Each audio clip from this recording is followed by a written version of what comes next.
반갑습니다. 손해평가사 스토리 토지 담지입니다. 20강 오늘 종합이윤보장 원해 시설에 대해서 한번 배워보도록 하겠습니다. 인삼 앞에 배웠었는데 인삼 해가림 시설 이해가 다 되셨나요? 지금 현재 가축은 아직 안 배웠으니까 가축을 제외하고 그죠?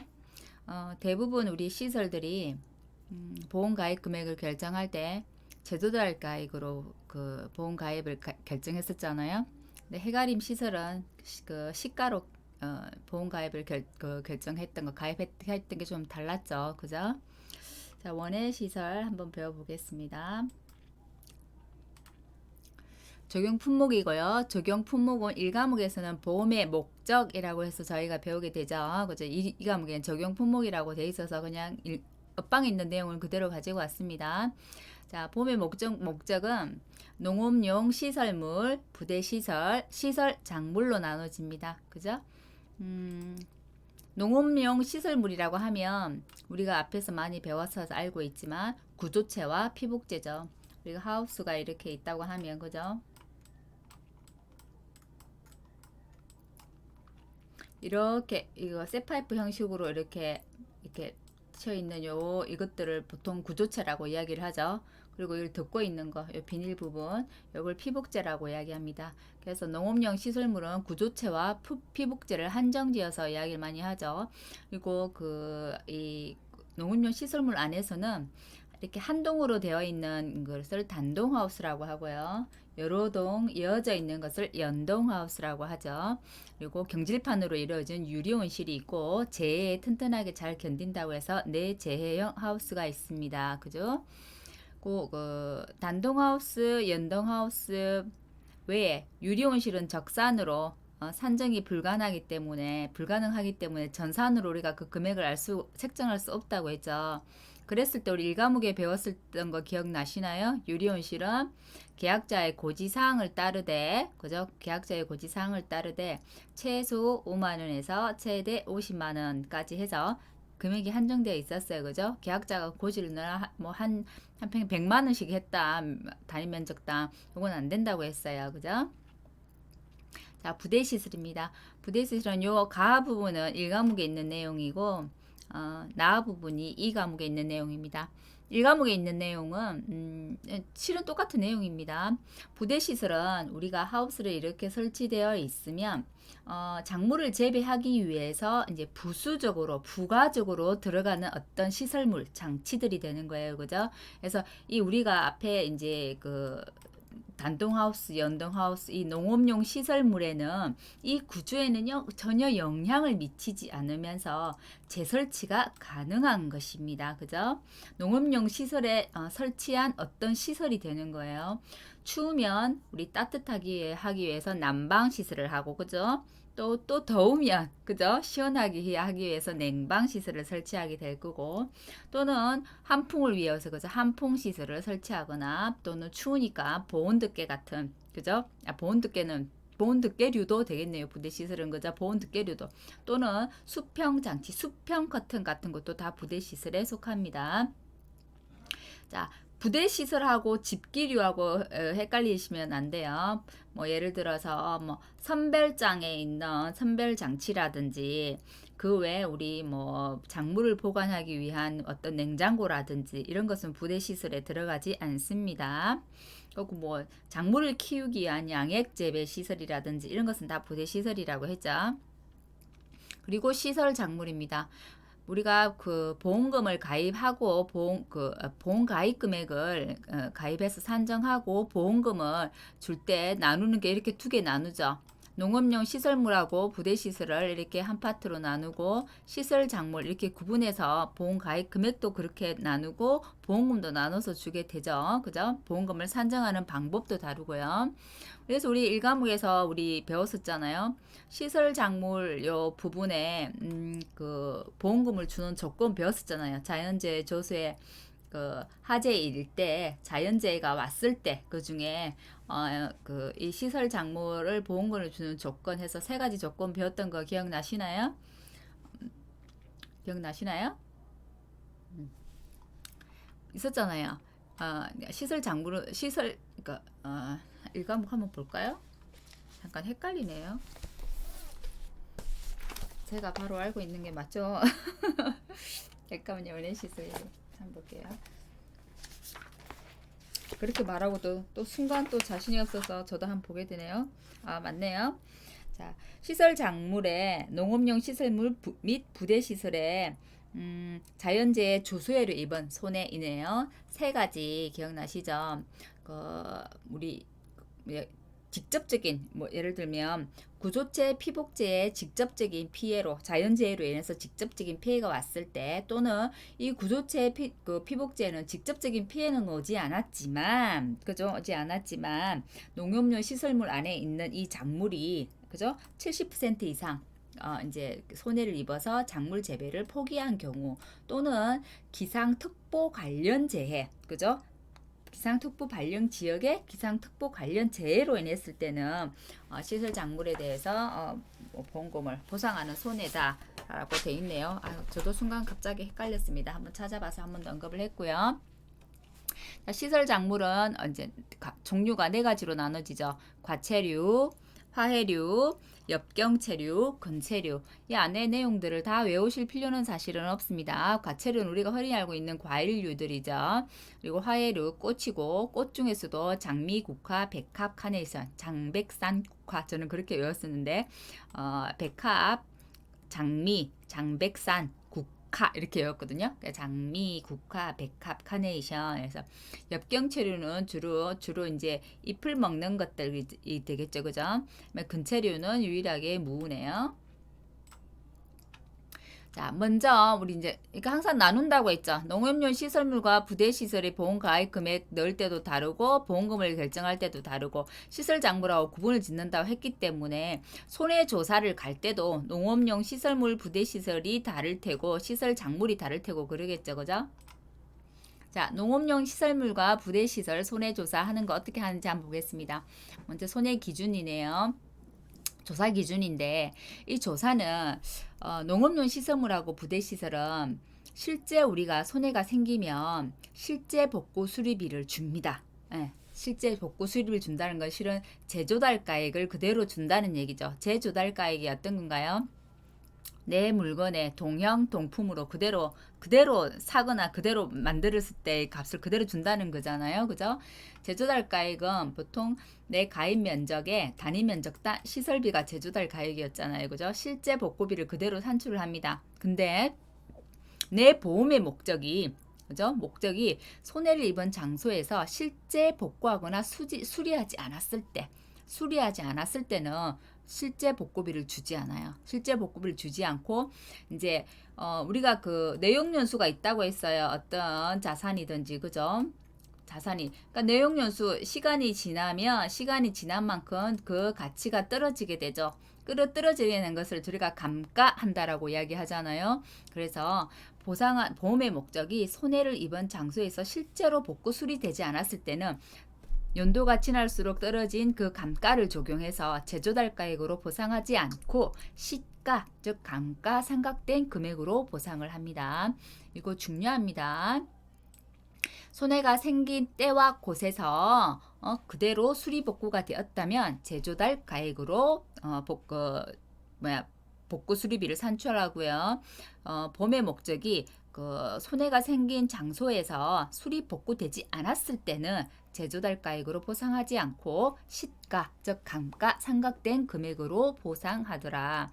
또는 실제 그 장소에서 수리 복구되지 않은 때도 그러고 180일이 지나버리면 지났는데도 복구 수리하지 않았으면 통보하지 않았으면 그대로 시가, 감가 상각된 금액으로 보상한다고 뒤쪽에는 또 되어 있습니다. 평가 단위는 우리가 단동하우스 경우에 이렇게 한 동이 있고 이렇게 있다고 하면 무조건 이걸 다 묶어서 하는 게 아니라 시설 동별로 구분할 수 있다라고 되어 있네요. 물리적으로 분리 가능한 그죠? 물리적으로 연동하우스 같은 경우는 이렇게 연결되어 있기 때문에 이렇게 세 개가 연결되어 있다 하더라도 이게 하나가 되는 거죠. 그래서 물리적으로 분리 가능한 시설 한 동을 기준으로 계약 원장에 기재된 목적물별로 평가를 하더라. 목적물별로 평가하더라. 중요합니다. 자, 조사 방법인데요. 먼저 가서는 계약사항을 확인해야 되겠죠. 계약사항을 확인한다는 것은 우리 실제 경작 면적 실제 경작 면적을 보고 내 조사할 면적이나 차이가 있는지, 가입 면적하고 실제 경작 면적 차이가 있는지 이런 것들 보게 되겠죠. 자, 나 사고 현장을 방문합니다. 다 손해평가를 하게 됩니다. 그러죠? 그 다음에 계약사항에 가서 어떤 걸 확인하는지, 사고 현장 방문을 가서는 어떤 걸 확인하는지, 손해평가는 얼마나 더 구체적으로 하는지는 이 뒷부분에서 보겠습니다. 먼저 손해평가를 하기 전에 큰 부분만 한번 보고 갈게요. 손해평가는 우리가 지금 뭐 조사하고 있어요? 농업용 시설물, 부대 시설 조사하잖아요. 농업용 시설을 뭘로 나눠지나요? 구조체와 피복제로 나눠졌었어요. 그죠? 구조체, 그럼 피복제, 부대 시설에 대한 손해평가를 한다는 얘기잖아요. 자, 그러면 한번 보겠습니다. 우리가 이렇게 농업용 시설물이 이렇게 하우스가 있다고 하면, 그죠? 하우스가 이렇게 있어요. 자, 이렇게 이렇게 할 때가 있어요. 그죠? 이렇게 있어요. 그죠? 요 부분이 구조체가 되고 듣고 있는 이 비닐 부분 요게 피복제가 되는 거예요. 그죠? 부대 시설은 예를 들어서 대표적인 건 난방시설, 냉방시설, 환기시설, 양해시설 이런 게 된다고 했어요. 피복제 같은 경우는 한번 보세요. 이거 하우스가 이렇게 있다고 하면 이 하우스 위를 듣고 있는 게 피복제잖아요. 그래서 이 피복제에 대한 손해평가를 할 때는 이 피복제를 전체를 갈 거냐 부분을 갈 거냐 먼저 파악을 해야 되겠죠. 만일에 전체든 부분이든 그게 파악이 그 부분이 1차, 2차로 파악이 되고 나면 이 하우스 폭도 알아야 되고요. 피해 길이도 알아야만 이 부분을 감싸는 피복제이기 때문에 그 피해 범위를 산정할 수 있겠죠. 그죠? 하우스 가만 생각해 보면 윗부분에 듣고 있는 거 생각하면 하우스 폭의 폭과 이 피해 길이 산정하면 피복제의 대략적인 어떤 그 수치들이 나오겠죠. 그죠? 만일에 전체를 교체한다고 하면 전체 교체비를 줘야 될 거고요. 그죠? 부분을 교체했다고 하면 부분 교체비만 주겠죠. 그죠? 근데 전체를 교체해야 된다고 판단을 내렸는데 계약자가 자기가 꼭 조금만 요 부분만 손봐서 할 수 있을까 돼서 요 부분만 조금만 만약 손을 봤다고 한다면 보험자 입장에서는 물론 돈 전체를 보상한다고 했기 때문에 전체를 했으면 전체를 줄 텐데 부분만 했다고 하면 전체 보상이라고 판단했는데도 부분만 수리했다고 하면 부분만큼만 인정해서 부분에 대한 보상 그걸 줍니다. 보험금을 줍니다.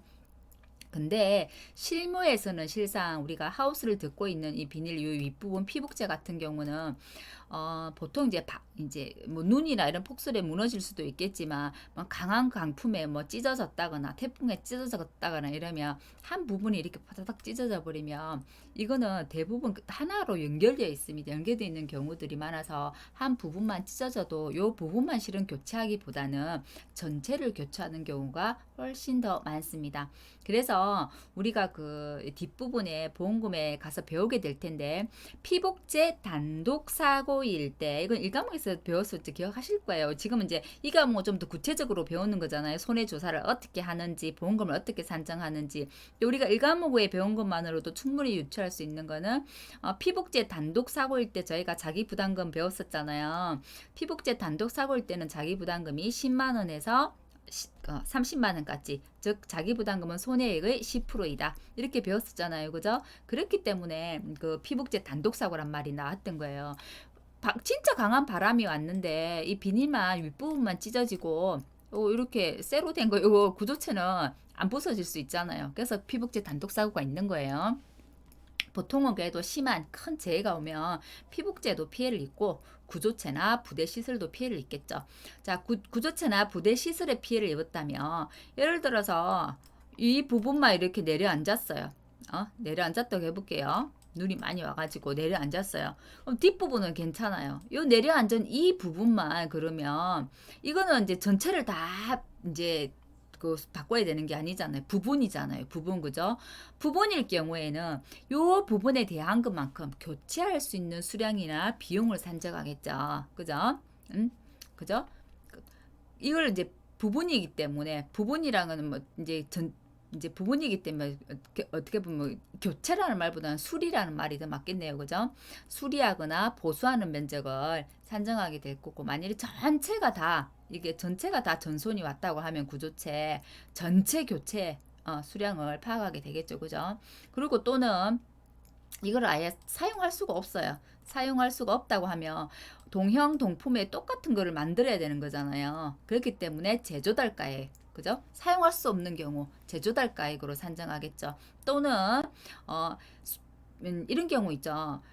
사고가 나서 이거를 수리를 해야 되는데 새로 사는 것보다도 더 많은 수리비가 드는 경우, 그죠? 책에 보면 얘가 그렇게 되어 있습니다. 이 수리 비용이 교체 비용보다 더 클 경우, 이제 예를 들면 하우스를 예를 들면 좀 그런데 이제 자동차 같은 걸로 예를 든다고 한다면 그럴 수 있죠. 정말 그 옛날에 나온 구버전의 자동차예요, 그죠? 그래서 그걸 정말 관리를 잘해서 지금까지도 타시는 분들이 있잖아요, 그죠? 관리 잘 하셔가지고 지금은 단종된 제품인데, 근데 지금은 그 이제 그 차를 물론 이 차 자체 단가는 너무 오래돼서 그렇게 비싸지가 않을 거예요. 그죠? 처음에 이거 지금 많이 이 차 가치가 한 1,000만 원 정도밖에 안 된다고 해볼게요. 근데 이 차는 벌써 단종이 됐어요. 뭐 예를 들면 뭐가 있을까요? 옛날 우리 차 중에 뭐 포니 되게 뭐 유명했었죠. 포니 자동차 같은 경우 지금까지 있다고 하면 정말 정말 대단한 거잖아요. 그죠? 티코 같은 경우도 그렇겠죠. 그죠? 티코도 지금 없잖아요.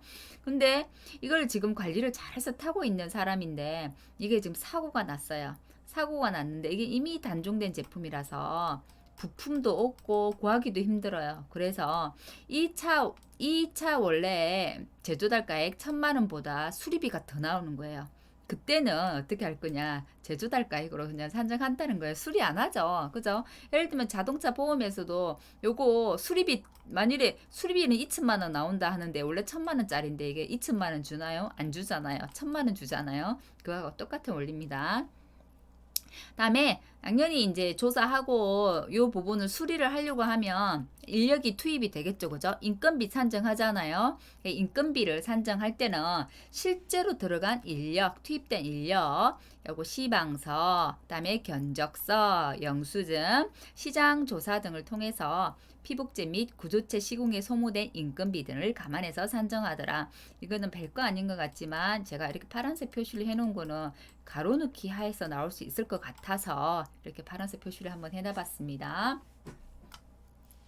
자, 좀 더 자세하게 한번 볼게요. 첫 번째 계약사항을 확인하고 사고 현장을 방문하고 손해평가를 하는데 계약사항을 확인하는 데 있어서는 어떤 걸 보느냐. 계약 원장 보고 현지 조사표를 확인합니다. 그 사고 목적물의 소재지가 정확한지 그죠? 왜냐면 원해시설이 여기 설치 있다고 해서 갔는데 원해시설은 단가가 실은 또 되게 높잖아요. 그래서 정확한 소재지가 맞는지 그죠? 보험 시기들은 정확한지를 보는 거예요. 그 계약 원장에 표시된 하우스는 왜 그 하우스의 재료나 규격에 따라서 금액 차이가 굉장히 많이 나거든요. 그렇기 때문에 가서 계약 원장 상의 그 하우스 규격인지 단동인지 연동인지 피부재 종류가 비싼 건지 싼 건지 요 이제 원장에 기록된 거대로 해서 현장에도 똑같이 그렇게 설치가 되어 있는지를 확인한다는 거예요. 자, 두 번째 이제 사고 현장 방문을 해서요. 했으면 내 실제 계약 원장에 있는 그것과 실제 목적물이 소재지나 기타 사항들이 다 일치를 하는지 확인을 해야 되겠죠. 그죠? 사고가 났으니까 당연히 사고 경위와 사고 일시 등을 파악을 해야 됩니다. 파악하고요. 그다음에 이제 기상청 자료, 항상 기상청 자료를 감안해서 지금 보상제 여부 판단하죠. 그죠? 그래서 보상제 여부가 맞는지 판단하게 됩니다. 그 원해시설도 자연재해 조수의 하재 다 보장하죠. 자, 손해평가입니다. 손해평가는 제가 방금 말씀드렸던 것처럼 피복제하고 구조체, 부대시설, 그 다음에 인건비까지 산정을 합니다. 자, 피복제 한번 볼게요. 방금 말씀드렸죠. 하우스 폭하고 피해 길이를 감안해서 피해 산정을 하는데 전체가 교체가 필요하다고 하면 전체 피해로 인정한다고요. 근데 전체가 교체해야 된다고 자기들은 판단을 내렸는데 계약자가 부분만 교체했어요. 그때는 부분 피해로 인정합니다. 근데 전체가 필요하지 않고 교체가 부분만 피해가 있어서 부분 피해만 그대로 이제 그 수리를 한다고 했을 때는 그 피해가 발생한 그 부분 피해만 인정을 합니다. 이건 어렵지 않죠? 그죠? 자, 구조체 및 부대 시설입니다. 이거는 이제 이렇게 쇠파이프로 된 거 요거 골조라고 하죠. 그죠? 골조. 골조. 이게 막 이름이 있어요. 석가래도 있고 뭐 수평대도 있고 요 뒷부분 제가 가져온 게 있네요. 하우스 시설물, 하우스 기본 구조 요거 보면 조금 알 수가 있어요. 요렇게 덮는 거 요게 피복제예요. 그죠? 피복제고. 자, 요 틀들, 요 틀들 있죠. 골조. 요게 지금 구조체에 해당되는 거예요. 자, 요게 지금 책에 보면 계속 석가래, 가로대 이런 말들이 많이 나와요. 석가래라고 하는 것은 어떤 거냐면 여기 부분 오른쪽 부분에 표가 나네요. 하우스에 이렇게 동그랗게 쭉쭉쭉쭉쭉 이렇게 가는 부분 있죠. 요걸 석가래라고 하고 이 석가래가 이렇게 석가래만 돼 있으면 튼튼하게 그대로 지지하는 지지대가 없잖아요. 처음부터 끝까지 쭉 이어주는 이 지지대를 가로대라고 하네요. 가로대고 그리고 옆부분에도 이렇게 설치해 주는 것들이 있습니다. 이건 브레이싱이라고 하네요. 그리고 요 위에 비닐 부분 요게 이제 우리가 이야기하는 피복제죠. 피복제. 그리고 겨울에는 피복제 위에도 이렇게 보온 두께 덮을 수 있잖아요. 그죠? 보온 두께 같은 것도 덮고 옆에 수평 커튼도 덮고 이런 것들이 부대 시설이 된다고 했죠. 그죠? 그 외에도 뭐 체계라는 거 이런 것들 그죠? 브레이싱 옆에 있네요. 이거 보이나요? 브레이싱. 그죠? 자, 측면 개폐기 이런 거 하우스 혹시나 한 번이라도 가 보셨던 분들은 이런 측면 개폐기 보셨을 텐데 우리가 막 이렇게 그 비닐 하우스에 비닐이 이렇게 올릴 때 측면 개폐기 돌돌돌돌돌 옆에서 이렇게 감아서 올리면 비닐이 쭉쭉 위로 올라가거든요. 이 측면 개폐기가 자동으로 돼 있는 것도 있고 자동은 이 스위치 하나 누르면 빙 하고 이렇게 비닐이 올라가겠죠. 수동은 사람이 일일이 손으로 돌려줘야 되겠죠. 그죠? 요 위에 이 부분 이렇게 되어 있는 거는 요 돌리는 부분 있죠. 여기에. 이건 사람이 잡고 수동으로 돌리는 거예요. 그죠? 자, 요 부분은 자동인 것 같네요. 그죠? 그죠? 자, 그래서 이제 그 피복제 한번 보고 나니까 피복제 부분 교체, 전체 교체에 좀 가시죠. 요거 하나 비닐을 하나 찢어주면 찌 전체 다 나가버리거든요. 실은요. 바람에 날고 후다후다후다 다 나가버리거든요. 그래서 사실 요 부분만 교체한다는 게 진짜 힘들어요. 피복제는. 그래서 피복제는 실무에서는 아마 거의 다 아마 전체 교체를 할 거예요. 자, 볼게요. 그래서 이제 전체 교체가 필요하면 전체 교체를 인정하고 전체 피해로 전체 교체가 필요하지만 부분으로 교체했을 때는 부분 피해로 인정합니다. 교체한 부분만 전체 교체가 필요하지 않다고 판단되는 거, 즉 부분만 피해를 입었다고 생각하면 그 피해본 부분만 피해로 인정을 합니다. 구조체 같은 경우는 이 손상된 골재를 재사용할 수 없다라고 한다, 그죠? 없다라고 하면 예를 들어서 이게 전체가 바람이 불어가지고 전체가 다 휘어버렸어요. 이 석가래도 막 휘어버렸어요. 휘어버린 것 자체를 이대로 쓰게 놔둘 수는 없잖아. 이거 갈아야 되잖아요. 그죠? 재사용할 수 없을 경우에는 이제 교체를 하는 거죠. 그래서 교체 수량하고 교체 비용을 산정하는 거고요. 재사용할 수 있는 경우, 자, 이거는 부대 시설도 해당되고 골조도 해당이 돼요. 보통 골조 같은 경우는 한번 휘어버리면 전체 교체를 하는 경우들이 훨씬 많습니다. 근데 부대 시설 같은 경우는 우리 뭐 그럴 수 있죠. 양해 시설이나 냉방, 난방 시설들이 한꺼번에 전체가 다 나가버리지는 않거든요. 고장이 나거나 그럴 때 고쳐서 쓸 수 있는 것들이라고 하면 그 수리 비용, 그죠? 수리 비용, 보수 비용을 산정하는 거고요. 그다음에 그 피해 목적물을 아예 재사용할 수 없어. 그랬을 때는 예를 들어서 어 난방 시설이라 할까요? 난방 시설이 아예 그냥 뭐 전체가 다 그 재해로 인해서 다 이제 손상이 돼 버렸다든지 그런 경우가 있다고 하면 이 난방 전체를 다 갈아야 되는 거잖아요. 그죠? 재사용할 수 없다고 한다면 이때는 그냥 새 거 사는 거잖아요. 이거 사용할 수 없다고 한다면 새 거 산다는 그 개념이 우리 제조달 비용이 맞죠? 내 동품의 물질로 새로 사거나 짓거나 그죠? 그래서 제조달 비용으로 산정하더라. 또는 그죠? 수리 비용보다 수리 비용이 더 많이 나올 때 더 많이 나올 때도 제2달 비용으로 산정하더라라고 제가 말씀드렸어요. 자, 인건비는 투입된 인력, 시방서, 견적서, 영수증, 시장조사 등을 통해서 실제 우리 피복제나 구주택 시공에 소모된 인건비들을 전체 다 감안해서 산정하더라. 요 부분이 손해평가 요 부분은 좀 자세히 좀 봐두셨으면 해요. 말이 조금 처음에 이제 입에 붙지 않는 용어들이라 잘 외워지지는 않는데 이해를 하고 외우면 외워집니다. 우리가 5회 때 시험에 뭐가 나왔냐면 비가림 시설에 대해서 이거 피해 조사하는 게 나왔었거든요. 비가림 그 시설하고 실은 그렇게 많이 다르지는 않아요. 아는데 그런 손해 조사하는 부분에 대해서 구체적으로 서술하시오라고 나온 적이 있기 때문에 원해 시설도 가능하면 이 손해평가하는 부분 농업용 시설물, 구조체, 부대시설 3개로 이것도 나눠지잖아요. 그죠? 그렇기 때문에 이 부분 손해평가 혹시 서술형 문제로 나올 수 있으니까 꼼꼼하게 좀 봐두시길 부탁드릴게요. 다음에 시설 작물입니다. 시설 작물은 제가 종류가 4가지 있다고 말씀드렸죠. 과체류, 화해류, 역경체류, 건체류가 있다고 했습니다. 이거는 하우스, 이 시설에서 재배하는 거예요. 노지가 아니에요. 우리 생산비 보장 작물들은 다 노지에서 재배하는 것들이었죠. 지금은 시설 작물, 이 시설 작물 안에서 재배하는 거예요.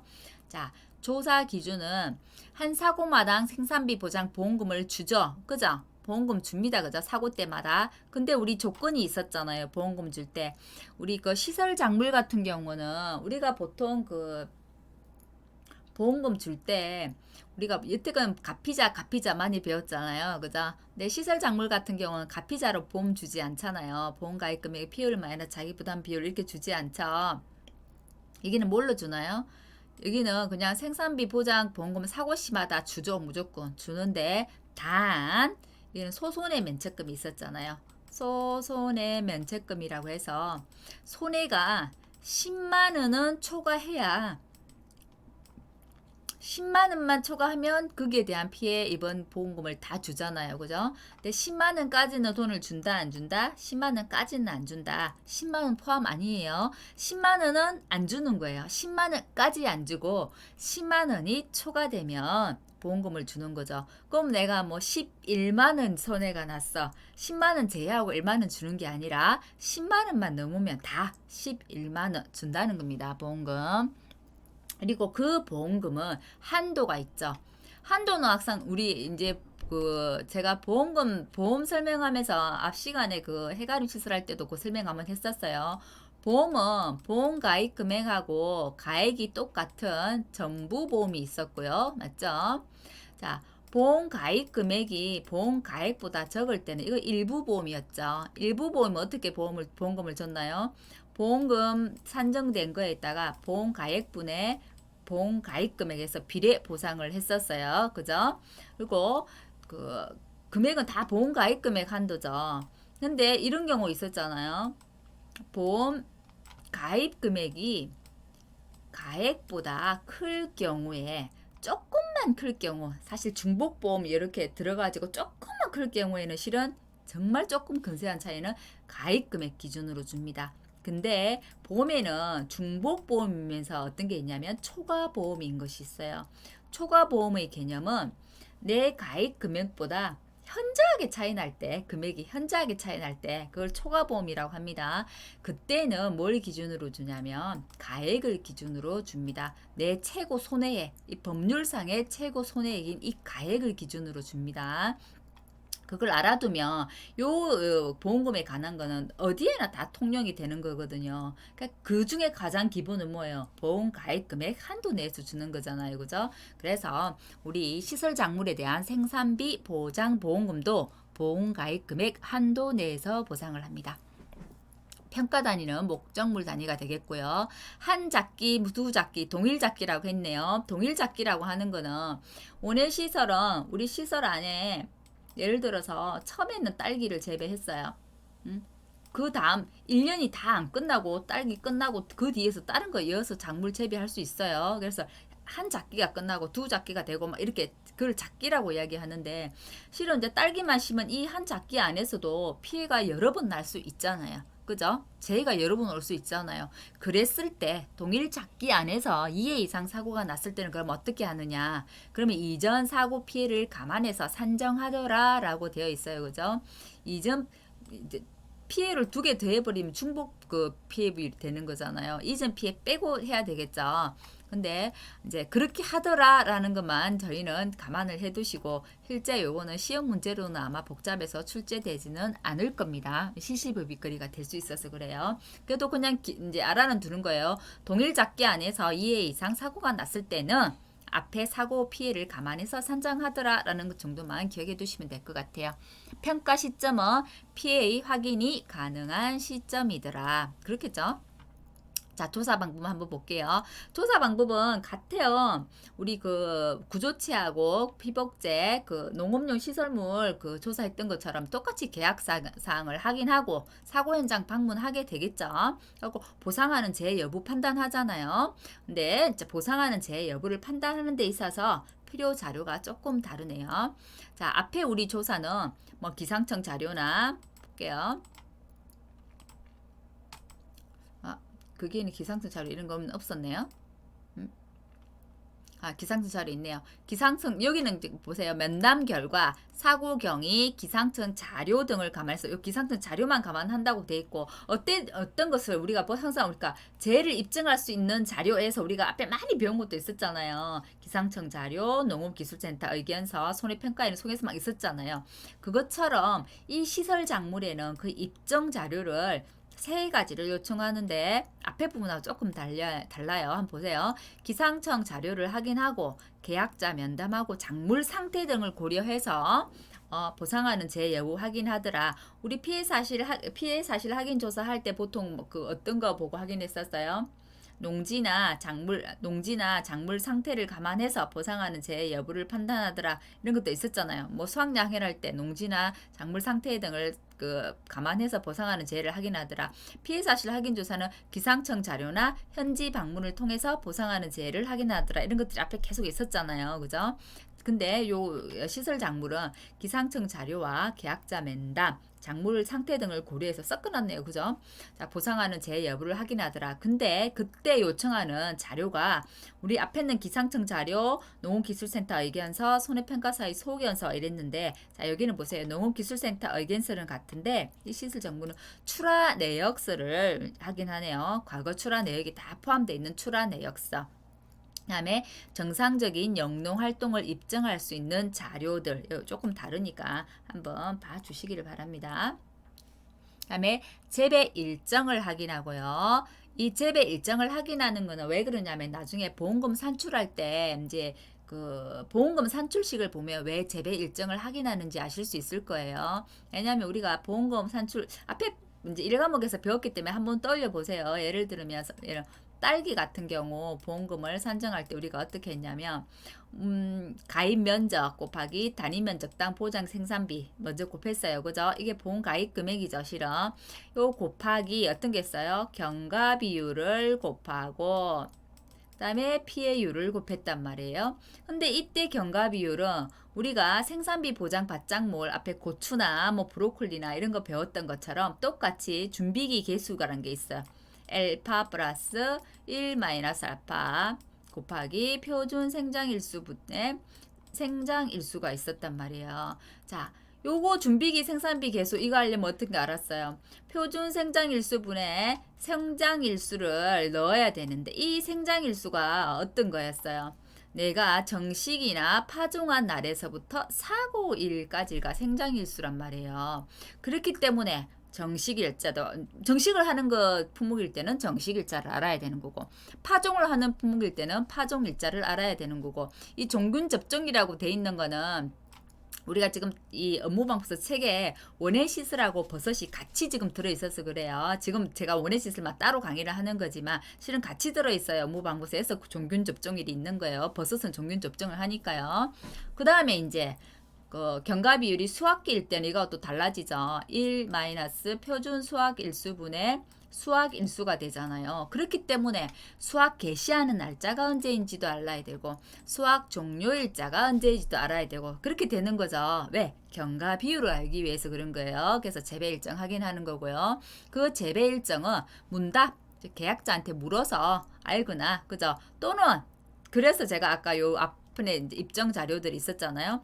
정상적인 영농 활동을 입증할 수 있는 자료들 있었잖아요. 그죠?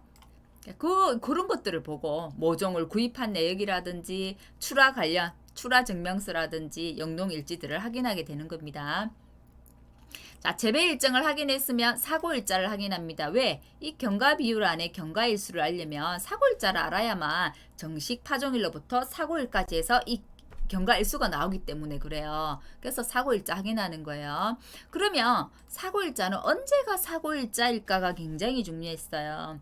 우리 앞에 배웠던 생산비 보장 고추 한번 생각해 보세요. 고추 떠올려 보세요. 우리 배웠어요. 고추의 사고일자는 물론 사고일이죠. 재해가 일어난 날이 사고일이잖아요. 맞죠? 고추 떠올려 보세요. 근데 이제 고추에서는 어떤 게 있었냐면 물론 재해가 일어난 날이 사고일자가 맞아요. 태풍이 왔으면 태풍 발령일자가 될 거고 맞죠? 당연히 그 재해 발령일자가 사고일자죠. 그런데 재해 중에 어떤 게 있느냐 연속적인 자연재해가 있잖아요. 계속해서 이어지는 자연재해 같은 경우에는 그럼 자연재해 그 첫날이야? 아니면 자연재해가 그 끝나는 날이야? 이런 것들이 있었잖아요. 고추에서는 어땠어요? 연속적인 재해로 가뭄을 예로 들었어요. 가뭄이 있었을 때 그때는 사고일자를 어떻게 했나요? 재해가 끝나는 날을 사고일자로 잡았잖아요. 그죠? 끝나는 날을 그럼 어떻게 할 수 있느냐? 첫 강우일 바로 전날이 재해가 끝나는 날로 해서 사고일자로 잡았었어요. 고추.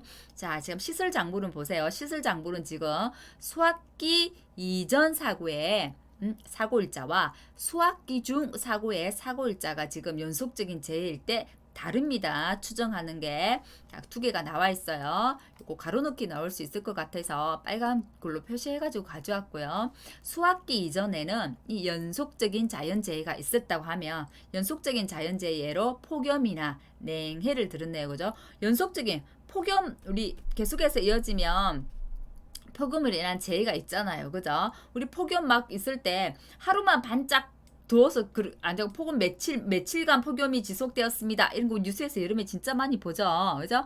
그래서 이 폭염이 있었을 때 연속적인 자연 재해가 있었을 때는 그러면 사고일자를 언제로 하느냐? 이때는 기상특보 발령 일자가 되는 거예요. 고추하고 다르죠. 고추는 연속적인 자연재해 가뭄을 예로 들어서 끝나는 날 했잖아요. 재해가 끝나는 날이었는데 이 시설 작물은 기상특보 발령일자 첫날이죠. 발령일자면 그죠? 그를 사고일자로 하더라. 근데 감안을 하는 것은 무엇을 감안하느냐? 지역적인 재해 특성이나 농가별 피해 정도를 고려하더라 해서 사고일자를 추정했고요. 수확 기중 사고는 연속 사고일 때요. 언제를 그럼 사고일자를 하느냐. 수확기는 수확을 시작했어요. 수확을 시작했으면 이거 물건을 내다 팔기 위해서 출하하죠. 출하한다고 하죠. 우리가. 그죠? 그래서 출하일자를 사고일자로 하는데 그러면 출하도 첫 출하가 있고 마지막 출하가 있어요. 그죠? 근데 어떤 출하? 마지막 최종 출하일자가 사고일자가 되는 겁니다. 기억해 두세요. 수확 기전 사고일 때 연속 자연재해일 때는 기상특보 발령일자가 사고일자고요. 수확 기중 사고의 연속적인 자연재해는 최종 출하일자가 사고일자가 된다는 거. 둘 다 지역적 재해 특성과 농가별 피해 정도를 고려해야 되더라. 이 말들이 지역적 재해 특성, 농가별 피해 정도 이거 진짜 입에 붙질 않아요. 근데 이런 부분 생각지도 않은 부분에서 가로넣기 나올 수 있고요. 기상특보 발령일자, 최종 출하일자 가로넣기 나올 수 있는 가능성이 충분히 있습니다. 이렇게 있을 수 있고 지난번처럼 우리가 고추가 응용 문제였죠. 우리가 표준일수, 경과일수 딱 주고 그냥 봉은 그러면 너무 잘 구해요. 수학기 전, 수학기 후. 근데 사고일자를 우리가 찾아내는 게 응용 문제였잖아요. 고추. 그것처럼 만일에 이 원회에서 시설작물에 문제가 나오면 시설작물 문제는 굉장히 쉬워요. 대신 이런 데서 난이도를 조정해서 수학기 이전 사고일 때 그러면 사고일자를 알아야만 우리 표준일수분에 이 생장일수, 이 생장일수를 알 수가 있는데 요 생장일수를 어떻게 이 사고일자로 추정할 수 있다는 거죠. 그죠? 그렇게 해서 이 생장일수 뽑아내는 거잖아요. 마찬가지로 수학 기중 사고일 때 1 마이너스 표준 수학일수분의 수학일수인데 이것 역시도 사고 일자가 수학기부터 해서 사고한 날짜, 수학을 시작한 날에서 사고 일자까지가 여기 수학 일수가 되잖아요. 그러면 이 사고 일자를 알아야 되잖아요. 그래서 사고 일자를 따로 주지 않고 이렇게 찾게끔 해서 응용 문제가 나올 수 있기 때문에 이런 개념 정리는 꼭 잘하고 외운다기보다는 이걸 이해하고 있어야만 문제를 풀 수 있게끔 계속해서 이제 문제가 우리가 지금 난이도가 그런 식으로 조정이 되고 있잖아요. 그래서 꼭 이해를 해주십사 부탁드립니다. 자, 손해조사는 그래서 제가 이거 딸기 보험금 예 들었죠? 그 가입 면적에 그죠? 가입 면적의 단위 면적당 시설비의 경과 비율 곱하기 피해율인데 이 경과 비율은 준비기 생산비 개수 알파 플러스 1 마이너스 알파 곱하기 표준 그 생장일수분의 생장일수 이렇게 돼 있었기 때문에 요 경과 비율을 알기 위해서 경과 비율을 산출하는 거잖아요. 요 보험금 경과 비율을 알려면 그래서 경과 비율을 산출하고 자, 이 피해율은 어떻게 구했냐요? 피해율은 제피손 해서 배웠을 거예요. 제피 손, 죠? 재배 비율 곱하기 피해 비율 곱하기 손해 정도 비율 이렇게 해서 피해를 구했었잖아요. 재배 비율은 가입 면적분의 재배 면적, 피해율은 재배 면적분의 피해 면적, 그죠? 그다음에 손해 정도는 손해를 얼마 입었는지 20, 40, 60, 80, 100으로 구분했었잖아요. 그죠? 그렇기 때문에 이 손해 조사는 경과 비율을 산출하고 재배 비율, 피해 비율을 산출하기 위해서 재배 비율, 피해 비율을 확인하고 손해 정도 비율을 이제 확인하는 거야. 요 1번 부분이 경과 비율을 산출하는 거고 2, 3번 비율이 피해율을 산정하기 위해서 필요한 것들이죠. 그럼 이 피해 비율은 어떻게 구했냐? 그죠? 재배 면적분의 피해 면적 또는 재배 주수분의 피해 주수 이런 식으로 구할 수 있겠죠? 그죠? 자, 경과 비율 구하는 게 이제 사고 일자 아는 거라고 했잖아요. 경과 비율은 정시간 날짜 또는 파종한 날짜에 벌써 사고 일까지가 그 생장 일수가 되는 거잖아요. 위에 분자에 올라오는 거죠. 그래서 정식 일자를 아는 거, 파종 일자를 아는 거, 버섯 같은 경우는 버섯 종균일을, 종균 접종일을 아는 게 중요하고요. 그리고 수학기 중일 때 사고는 수학 개시 일자를 알아야 되는 게 맞죠. 그리고 수학 종료 일자도 알아야 되는 거죠. 자, 그리고 손해 정도 비율 해서 이제 빵에 나와 있는 거는 손해 정도가 우리가 보통 이렇게 구분했어요. 20%, 40%, 60%, 80%, 100% 구분했어요. 그럼 이거 20% 입었다, 40% 입었다, 60% 입었다, 80% 입었다, 100% 입었다는 뭘로 가지고 산정하는 거예요?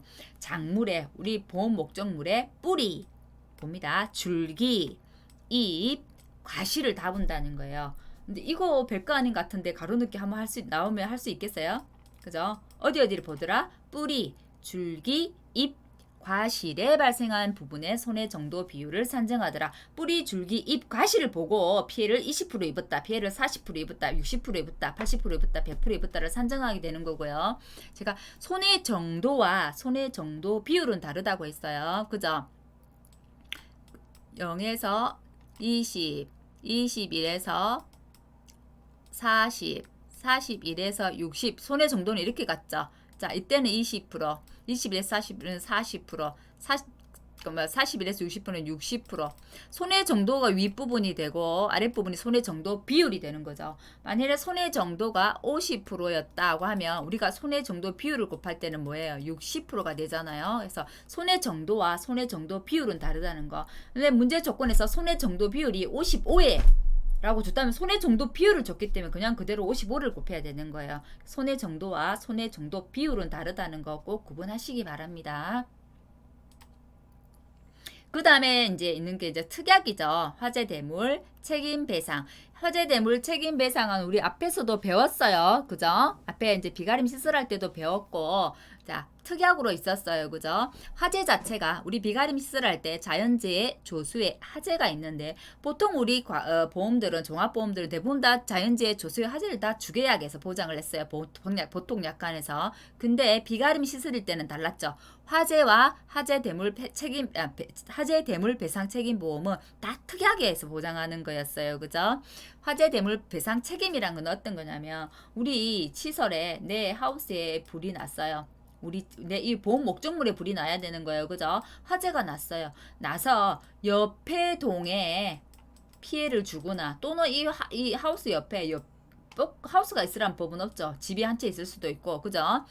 아무튼 내 이 보험 목적물의 화재로 인해서 옆에 화재 사고로 인해서 내 근처에 내 근처 타인의 재물을 망그러뜨려서 어떤 책임? 법률상의 배상 책임을 지는 것에 한해서 조사를 실시하는 거예요. 법률상의 배상 책임에 대해서 보상을 해주는 게 화재 대물 배상 책임이에요. 그래서 화재 대물 배상 책임은 정의도 중요해요. 어떤 거? 보험 정권에 기재된 농업용 시설물 부대 시설에서 발생한 화재 사고로 인해서 타인의 재물을 망그러뜨려서 법률상의 배상 책임이 발생한 경우에 주는 보험금이 되는 거예요. 그죠? 정의는. 자, 조사 방법도 한번 봐두시기 바랍니다. 아직 한 번도 시험이 안 나와서 꼼꼼한 부분이 구속지에서 시험 나오면 또 이런 데서도 나올 수 있을 것 같아서 따로 정리를 한 거예요. 자, 화재 대물 배상 책임 같은 경우는 그럼 어떤 조사를 하느냐? 내가 그 피보험자가 피해자한테 지급할 법률상의 여기 위에도 보면 법률상의 배상 책임이 발생한 경우에 조사한다 했잖아요. 그렇기 때문에 조사 방법도 법률상의 손해배상금 또는 손해보상금이 아닙니다. 법률상이기 때문에 손해배상금이 되는 거예요. 그래서 법률상의 손해배상금을 조사하고요. 또는 피보험자가 손해 방지 및 경감을 위해 지출한 필요 또는 유익한 비용 조사. 이게 우리가 흔히 알고 있는 손해 방지 비용이에요. 그래서 법률상의 손해배상금과 손해 방지 비용, 손해의 방지 및 경감을 위해서 지출한 필요 또는 유익한 비용. 이게 손해 방지 비용의 정의가 되는 거예요. 그래서 그 손해 방지 비용과 그 외 요 아랫부분에 실은 대외 협력 비용이에요. 대외 협력 비용이 어떤 거냐면 피보험자가 지급한 어떤 소송 비용이라든지 변호사 비용이라든지 중재를 하기 위한 거 하해를 하기 위해서 조정에 관한 어떤 비용들 이걸 대외 협력 비용이라고 하거든요. 그래서 법률상의 손해배상금 그다음에 손해방지비용 대외협력비인데 이거는 딱 법률상의 손해배상금 손해방지비용 대외협력비라고 이렇게 하지 않고 풀어서 서술을 해놨어요. 엇방에 풀어서 서술을 해놨다고 한다면 저희도 그렇게 외워서 적는 게 제일로 좋습니다. 특히나 서술형 문제가 나왔을 때는 내가 외울 때는 그 중요한 단어들만 또는 약어들만 가지고 외우시지만 실제로 시험장에 가서 서술을 할 때는 가능하면 엇방하고 같이 적어주는 게 좋습니다. 그래서 이 풀어서 이렇게 설명해 놓은 요 글들을 그대로 암기를 하시는 게 가장 좋다는 거. 그러니까 지난 시간에 그것도 한번 설명을 드렸었죠. 서술형 문제 15점짜리 문제를 계산 문제를 푸는데 우리가 보통 단위 면적당 조사 수확량 그하면 우리 한 방에 풀잖아요. 표본 조사 대상 면적분의 표본 구간에 있는 수확량에 그죠? 바짝을 예를 들어 볼게요. 그럼 여기 조사 대상 면적을 더하고 우리가 미보상 기타미 면적에다가 단위 면적당 평균 수확량 이렇게 한 방에 한 줄로 풀 수 있잖아요. 그죠? 하지만 이렇게 푼 것보다는 실제로 우리 그 시험장에서 서술형 문제가 나왔을 때는 하나씩 푸는 게 더 유리하다고요. 표본구역 면적은 얼마? 표본구역의 수확량은 얼마? 그죠? 그러면 표본구간 단위 면적당 수확량은 얼마? 조사 대상 면적은 얼마? 미보상 기타미 면적은 얼마? 단위 면적당 평균 수확량은 얼마? 해서 요걸 쭉 해놓고 요걸 한 줄짜리를 이어서 그죠? 이건 이제 각각의 값이 다 나오니까 대입만 하면 되잖아요. 그래서 이렇게 한 줄에 한 방에 푸는 것보다는 단계로 해서 서술형으로 풀어간 게 여태껏 답안지를 제출한 사람들의 답을 비교했을 때 보면 이 한 방에 푼 거는 전체 15점짜리에 만일에 13점을 줬다고 하면 이거는 15점을 다 줬다고 하더라고요. 근데 똑같이 해서 답을 다 맞는데도 이거는 13점 준 경우들이 있다고 하더라고요. 그래서 가능하면 대신 이제 풀어서 쓸 때는 뭐에 쫓기겠어요? 시간에 쫓기겠죠. 그죠? 시간이 안 그래도 부족한데 그래도 풀어서 썼을 때 점수를 취득할 수 있는 확률이 더 높아지더라. 결국 틀렸다 하더라도 중간 과정에 틀렸다 하더라도 부분 점수를 줄 수 있는 확률도 이게 더 높아지죠. 한 방에 풀었을 때는 답이 틀려버리면 이게 한 번에 꺼서지잖아요. 잘못됐다고. 하지만 단계로 풀었을 때는 요 부분만큼 앞부분이 다 맞다고 한다면 5점이라든지 10점이라든지 부분 점수를 줄 수 있기 때문에 가능하면 단계로 푸는 연습을 해 주십사 부탁드립니다. 보험금에 관한 부분은 오늘은 이제 조사에 관한 부분만 했어요. 그죠?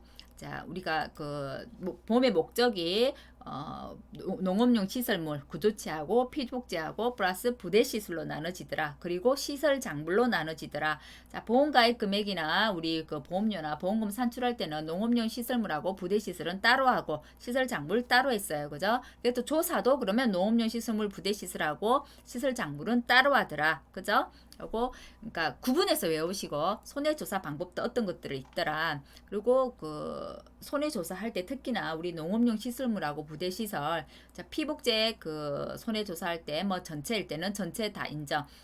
부분 교체일 때는 부분 피해만 인정. 전체지만 부분만 교체했을 때는 부분 피해로 인정. 그죠?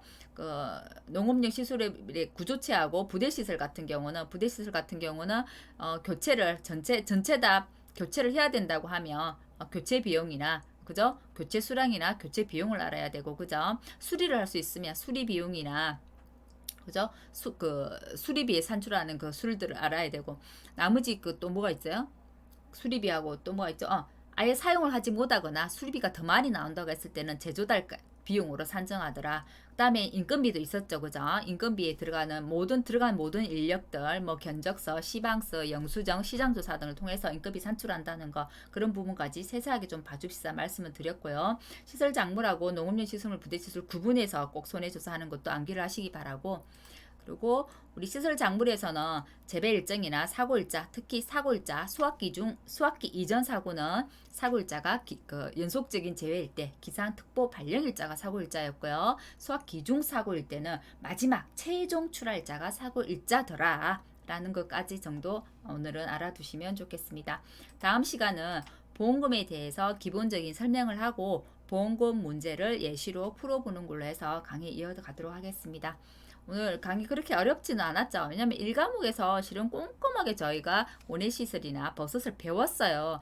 조금 더 심화가 되는 거기 때문에 이 과목이 그렇게 어렵지는 않습니다. 그리고 원예시설하고 버섯은 똑같죠. 문제를 푸는 방식이 똑같고 단지 시설 작물에는 원예 시설 안에 시설 작물이 다르고 버섯 같은 경우 버섯의 종류가 다르기 때문에 조금 보험금 산정하는 게 시설 작물하고 버섯이 다를 뿐이지 실은 농업용 시설물 부대시설 이 부분은 계산하는 방법이 버섯이나 원예 시설이나 똑같잖아요. 그렇기 때문에 원예 시설 공부를 잘 해놓으면 버섯은 그냥 그대로 가는 거예요. 그죠? 그래서 굳이 같이 가져와도 되는데 제가 지금 따로 이제 떨어져서 강의를 하는 거는 버섯을 한 번 더 강의하면서 복습하는 시간이라 생각하시고 한 번 더 수업 이제 강의를 들을 때 외우시고 암기를 하시라고 라는 차원에서 제가 입을 분리를 하는 거지 실은 우리 옆방에도 같이 들어있어요. 그죠? 같이 들어있기 때문에 같이 공부하시면 돼요. 산출하는 방법도 같습니다. 자, 오늘 아무튼 강의 듣는다고 수고하셨고요.